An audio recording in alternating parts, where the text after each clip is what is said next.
स्नेही विद्यार्थियों, सुप्रभात। स्नातकोत्तर पूर्वार्ध की कक्षा में आज हम निराला की कालजयी कृति राम की शक्ति पूजा के कथा प्रसंगों में परिवर्तन वो उसकी प्रमुख विशेषताओं पर चर्चा करेंगे। कल हमने राम की शक्ति पूजा के कथा प्रसंग को समझा था। निराला जी की कालजयी कृति राम की शक्ति पूजा के कथा प्रसंग में कुछ ऐसी घटनाएं हैं जिनको रेखांकित करना वो समझना अति आवश्यक है। जैसे राम की शक्ति पूजा कविता में अंतिम चरण में द्वंद्व युद्ध के समय राम के पराक्रम को देखकर रावण को ये आभास हो जाता है कि राम मनुष्य न होकर साक्षात भगवान है और भक्तिपूर्वक उनका स्तवन करने लगता है। द्वितीय, रावण की भक्ति विभोर मुद्रा से द्रवित होकर राम युद्ध से विमुख हो जाते हैं। तृतीय, इससे इंद्रादि देवताओं को बड़ी चिंता होती है और उनकी प्रार्थना पर वाग्देवी रावण के कंठ में बैठकर उसकी मति भ्रष्ट कर देती है, जिससे वह अपशब्द कहता हुआ राम को पुनः युद्ध के लिए ललकारता है। चतुर्थ, इस वंचक व्यवहार से क्रुद्ध होकर राम बाण वर्षा कर एक के बाद एक उसके सभी सिर काट देते हैं, किंतु वे सभी सिर तत्काल स्कंद से जुटते चले जाते हैं। ये दृश्य देखकर राम स्तब्ध होकर खड़े रह जाते हैं। पंचमी, इतने में हनुमान आवेश में आकर रावण पर भीषण मुष्टि प्रहार करते हैं, जिससे वो धराशायी हो जाता है। वो आर्त स्वर में परित्राण के लिए अंबिका की स्तुति करने लगता है। उसके आर्तनाद से द्रवित अंबिका प्रकट होकर अभयदान देती है और उसे गोद में धारण कर रथ पर आसीन हो जाती है। इस तरह से निराला जी ने अपनी कथा वस्तु के सांद्र विकास को दृष्टि में रखते हुए उपयुक्त सभी घटनाओं का अपवर्जन कर दिया है। कृतिवास के राम रावण को अंक में धारण किए रथ पर आसीन महादेवी को देखकर उन्हें प्रणाम करते हैं और ये मानकर कि अब रावण का वध असंभव है, युद्ध करना छोड़ देते हैं। राम की शक्ति पूजा में इस प्रसंग का रूप परिवर्तन हो गया है। अपने विश्वजयी दिव्यास्त्रों के बार बार विफल होने पर राम आश्चर्यचकित होकर देखते हैं कि रावण को अंक में धारण किए महाशक्ति उनके सभी प्रहारों को निरस्त कर रही है। अपनी सेना को विचलित देख राम जैसे ही आवेश में आकर युद्ध के लिए सक्रिय होते हैं, महाशक्ति की आंखों से जगजग करती हुई आग की लपेटें निकलने लगती है। इसके बाद राम की आंखों में तीव्र दृष्टि डालकर वे राम पर सम्मोहन कर देती हैं और धनुष पर प्रत्यंचा चढ़ाने में भी असमर्थ राम का मन संत्रास से भर जाता है। निराला ने यहाँ बंगाल में प्रचलित तंत्र विद्या का आश्रय लेकर प्रस्तुत प्रसंग को रोचक बना दिया है। कृतिवास के रामायण में इंद्र की प्रार्थना पर ब्रह्मा अकाल बोधन के द्वारा राम को देवी की आराधना करने का परामर्श देते हैं, किंतु राम की शक्ति पूजा में जामवंत अत्यंत प्रभावी रीति से राम के गौरव के अनुकूल इस प्रकार का परामर्श देते हैं। हे पुरुष सिंह, तुम भी वह शक्ति करो धारण, आराधन का दृढ़ आराधन से दो उत्तर। रावण अधर्मरत होकर भी कर सका त्रस्त, तब तुम तो निश्चय सिद्ध करोगे उसे ध्वस्त। शक्ति की करो मौलिक कल्पना, करो पूजन। बांग्ला रामायण में 108 नीलकमल से दुर्गा पूजन करने का प्रस्ताव विभीषण करते हैं। ये दुर्लभ सहस्रदल कमल नीलकमल पृथ्वी के अत्यंत दूरस्थ खंड में स्थित देवी दह से ही प्राप्त हो सकते हैं, जहाँ पहुँचने में 10 वर्ष का समय लगता है। किंतु हनुमान पवन वेग से जाकर देवी दह में उपलब्ध सभी कमल लाकर राम के सम्मुख प्रस्तुत कर देते हैं। राम की शक्ति पूजा में ये सब प्रपंच नहीं है। राम सीधे हनुमान को देवीदह से 108 नील कमल लाने का आदेश देते हैं। जाओ देवीदह उषय काल होते सत्वर, तोड़ो लाओ वे कमल, लौट कर लड़ो समर। और हनुमान जामवंत से आवश्यक सूचना प्राप्त कर गंतव्य पर चले जाते हैं।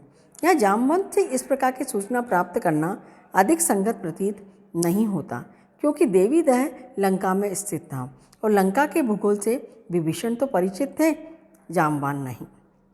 कृतिवास रामायण में अकाल बोधन के द्वारा चंडी पूजा करने के लिए युद्ध विराम हो जाता है, किंतु राम की शक्ति पूजा में केवल राम ही युद्ध से उपराम लेते हैं और तब तक लक्ष्मण के नेतृत्व में युद्ध चलता रहता है।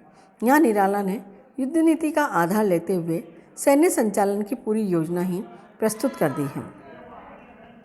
तब तक हे लक्ष्मण है महावाहिनी के नायक, मध्य भाग में दक्षिण अंगद श्वेत सहायक, में भल्ल सैन्य हे वाम पाश में हनुमान, नल नील और छोटे कपिगण उनके प्रधान, सुग्रीव विभीषण अन्य यूथपति यथा समय, आएंगे रक्षा हेतु जहाँ भी होगा भय।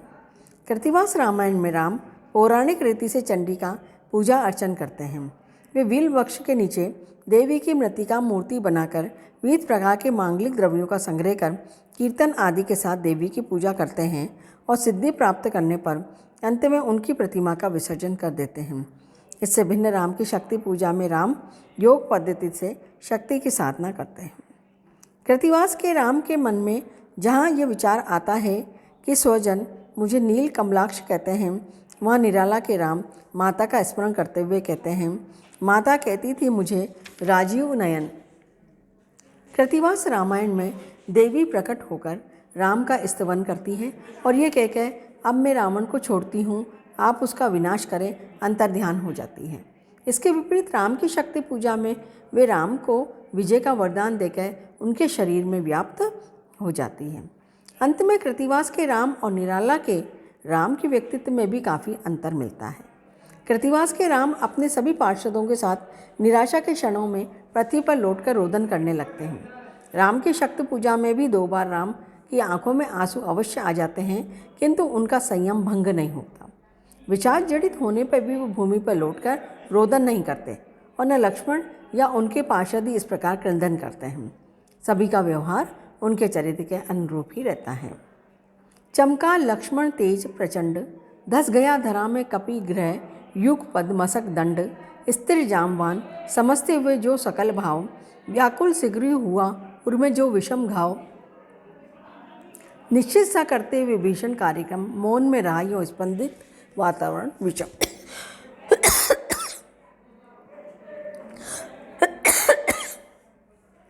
कृतिवास की देवी अकेली ही प्रकट होती हैं, किंतु निराला की कविता में वे अपने परिकर लक्ष्मी, सरस्वती, गणेश और कार्तिक के साथ आती हैं। ये झांकी कविता के नाटकीय रूप विकास का ही अंग है। उस समय पारसी कंपनियों के धार्मिक नाटकों के अंत में प्रायः इसी प्रकार की झांकी प्रस्तुत की जाती थी, किंतु हमारे विचार से इस प्रकार की दृश्य योजना की राम की शक्ति पूजा की उदात्त परिकल्पना के साथ संगति नहीं बैठती। अब हम इस बिंदु पर चर्चा करते हैं कि अविद्यमान की कल्पना राम की शक्ति पूजा में कैसे की गई। राम की शक्ति पूजा में कवि ने 3 प्रसंगों की नवीन कल्पना की है। पहला, जनक वाटिका के दृश्य की पूर्वदीप्त के रूप में कल्पना। दूसरा, महाकाश का ग्रास करने के लिए हनुमान का अभियान और अंजनी का छद्म रूप धारण कर महाशक्ति द्वारा उसका शमन। तीसरा, राम के प्रति विभीषण का उद्बोधन। जनक वाटिका के दृश्य की पूर्वदीप्त के रूप में कल्पना में जब हम देखते हैं तो युद्ध में अपने अमोघ अस्त्रों की विफलता के कारण राम का मन निराशा से आच्छन्न हो जाता है। तो सघन अंधकार में बिजली के समान जानकी की छवि उनकी स्मृति में सहसा कोच जाती है और जनक वाटिका में प्रथम मिलन का दृश्य उनकी कल्पना की आंखों के सामने उपस्थित हो जाता है। इस दृश्य का उपस्थापन निराला ने नाट्य विधान की पूर्वदीप्त शैली में किया है, यानी पूर्वदीप्त शैली का मतलब फ्लैशबैक पद्धति से किया है। इस पर मानस के बहुचर्चित प्रसंग के थोड़े बहुत संस्कार अवश्य हैं, परंतु कवि ने प्रथम मिलन के परंपरागत वर्णन से भिन्न मनोविज्ञान के सूक्ष्मतर प्रयोगों के द्वारा इस प्रसंग को अत्यंत मार्मिक रूप में प्रस्तुत किया है। भाव सौंदर्य की दृष्टि से ये कविता का अत्यंत रमणीय प्रसंग है। महाकाश का ग्रास करने के लिए हनुमान का अभियान और अंजनी का छद्म रूप धारण कर महाशक्ति द्वारा उसका शमन के अंतर्गत राम की आंखों में आंसू देखकर हनुमान के शक्ति सागर में मानो तूफान आ गया और उत्तेजित होकर वे महाकाश का ग्रास करने के लिए अपने व्यक्तित्व का प्रसार करने लगे। आधुनिक हिंदी काव्य में समुद्र के तूफान का ऐसा प्रबल वर्णन अन्यत्र दुर्लभ है। आवेश की ऊर्जा की दृष्टि से ये राम की शक्ति पूजा का अत्यंत महत्वपूर्ण प्रसंग है। अंत में हनुमान के इस प्रचंड अभियान के कारण महानाश की आशंका से शिव विचलित हो जाते हैं और उनके परामर्श से देवी अंजना का छद्म रूप धारण कर हनुमान के मन को प्रबोध देती हुई उनकी उत्तेजना का शमन करती है। तीसरा बिंदु पर हम विचार करते हैं कि राम के प्रति विभीषण का उद्बोधन। महाशक्ति से आतंकित राम का मन जब निराशा से विचलित हो गया और उन्हें विश्वास हो गया कि विजय होगी न समर, तो विभीषण व्यंग वक्रता के द्वारा उनकी चेतना को उद्दीप्त करने का प्रयत्न करते हैं। यहाँ विभीषण पहले राम के विवेक को उद्बुद्ध करते हैं, फिर क्रमशः उनके प्रेम और पुरुषत्व का आह्वान करते हैं और अंत में राम के मर्म स्थल शरणागत वत्सलता पर आघात कर उन्हें उत्तेजित करने का प्रयास करते हैं। कवि ने यहाँ चिकित्सा मनोविज्ञान की पद्धति का अत्यंत कुशल प्रयोग किया है, जिससे ये प्रसंग अत्यंत प्रभावी बन गया है। अब हम ये देखते हैं कि भारतीय काव्यशास्त्र और पाश्चात्य काव्यशास्त्र के पुरोधा अरस्तु और भारतीय काव्यशिल्प के मर्मवेता कुंतक ने एक स्वर में ये विधान किया है कि पूर्व कथा में नवीन उद्भावनाएं केवल नवीनता या कुतूहल के लिए नहीं, वरन किसी सार्थक उद्देश्य की पूर्ति के लिए की जानी चाहिए। तो ये उद्देश्य अनेक प्रकार के हो सकते हैं, जैसे पूर्व घटनाओं की बुद्धिघाई स्वाभाविक रूप प्रदान करना, कथा वस्तु की कलात्मक पुनर्रचना, भाव सौंदर्य की वृद्धि, शास्त्रीय शब्दावली में रस का अभिषेक करना, प्रमुख पात्रों की चारित्रिक गरिमा का संरक्षण, अभिशप्त पात्रों के दोषों का मानवीय दृष्टि से प्रक्षालन और इन सब के मूल में विद्यमान युग चेतना के अनुरूप प्राचीन कथानक का आख्यान और पुनराख्यान। यहाँ ये भी रेखांकित करना आवश्यक है कि पूर्व वर्णित घटनाओं की स्वाभाविक प्रस्तुति राम की शक्ति पूजा में हुई है। निराला जी ने राम की शक्ति पूजा के संक्षिप्त कथानक में इन उद्देश्यों का सार्थक रीति से अनुपालन कर उसे कालजयी कृति का रूप दे दिया है।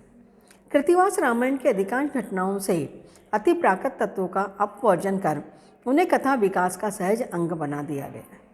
उदाहरण के लिए कृतिवास रामायण में देवी के हस्तक्षेप के कारण राम के निराश हो जाने पर इंद्रादि देवता चिंतित हो जाते हैं और उनकी प्रार्थना पर ब्रह्म स्वयं राम को अकाल बोधन द्वारा देवी की आराधना का परामर्श देते हैं। किंतु राम की शक्ति पूजा में न इंद्रादि देवताओं की चिंता और ब्रह्मा द्वारा परामर्श का उल्लेख है और न अकाल बोधन की चर्चा।